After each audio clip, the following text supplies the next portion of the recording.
धर्म प्रेमी सज्जनों भाई बहनों, आज के इस महाप्रसंग में आप सबों के बीच में उपस्थित अभी संस्कार के संबंध में बात करेंगे। संस्कार मानव के कर्तव्य पर निर्भर करता है, कर्म पर निर्भर करता है और कर्म से संस्कार बनता है, संस्कार से कर्म बनता है। दोनों एक दूसरे के पूरक हैं। जैसे गाड़ी जब यात्रा करते हैं तो पेट्रोल के माध्यम से गाड़ी चलती है और गाड़ी के माध्यम से पेट्रोल की खपत होता है और बीच में जो हमारा यात्रा पूरा।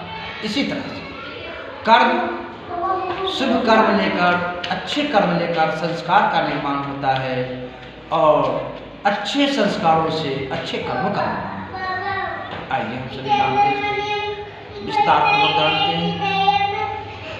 होता ऐसा है कि बच्चों के संस्कार, माता पिता के संस्कार जीवन पर गहरा असर डालता है, गहरा असर पड़ता है।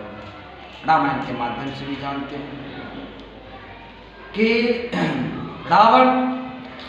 रावण के जीवन में दो माता और पिता दोनों का संस्कार काम कर रहा था।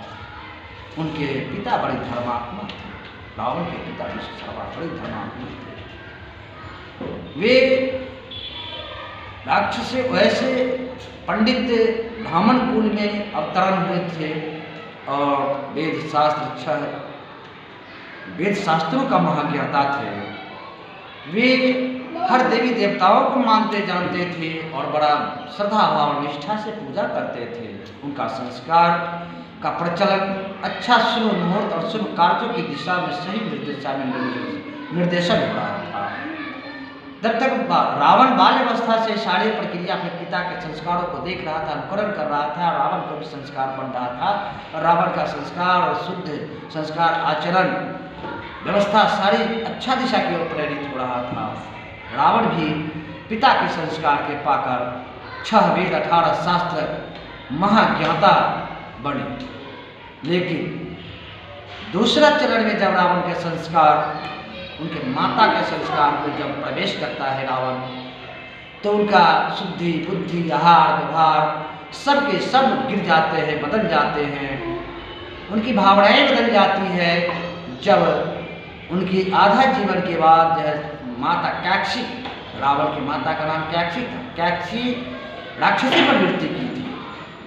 उसका संस्कार अलग था। वो जैसे देवी देवता को नहीं मानती थी, वे अपने मन को चलती थी, अपने उसका संस्कार अलग था।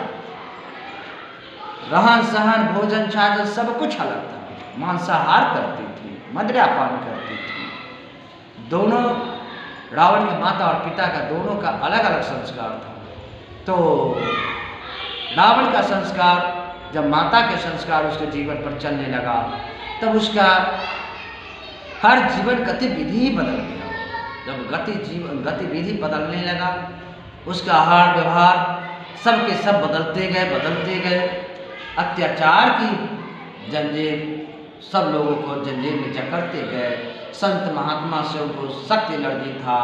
संत महात्मा को तो हृदय से, कलेजा से खून निकालते थे।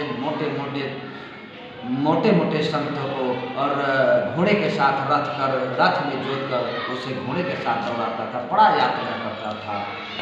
उनकी तो इधर संत महात्मा उनकी व्यवहार से व्याकुल होकर अपने जब साधना पर बैठता तो प्रभु से ध्यान लगाता और कहता है, इसलिए हमारा जो राजा, जो धरती का राजा जो रावण है, हम सबों को पशुवत व्यवहार करता है, रथ में जोत कर दौड़ाता है, मारता है, खून वसूल करता है, रक्त जो है से कर वसूलता है। बड़ी तो भगवान समझाते हुए कहते हैं कि हे संत भगवान, कहाँ भगवान महान, फिर भी संत को भगवान कहकर संबोधित करते हैं। कहते हैं हे संत भगवान, अब रावण की घड़ा भरने ही वाला है, पापों की घड़ा भरने ही वाला है। अब रावण का सर्वनाश ही होना है। अब इसलिए उसका अत्याचार तेजी से बढ़ता जा रहा है, निर्धार भाई बहनों। जब वह संत के हृदय से रक्त वसूल करने लगा महीने और उस रक्त को एक घड़ा में जमा करता था, करते करते घड़ा लवा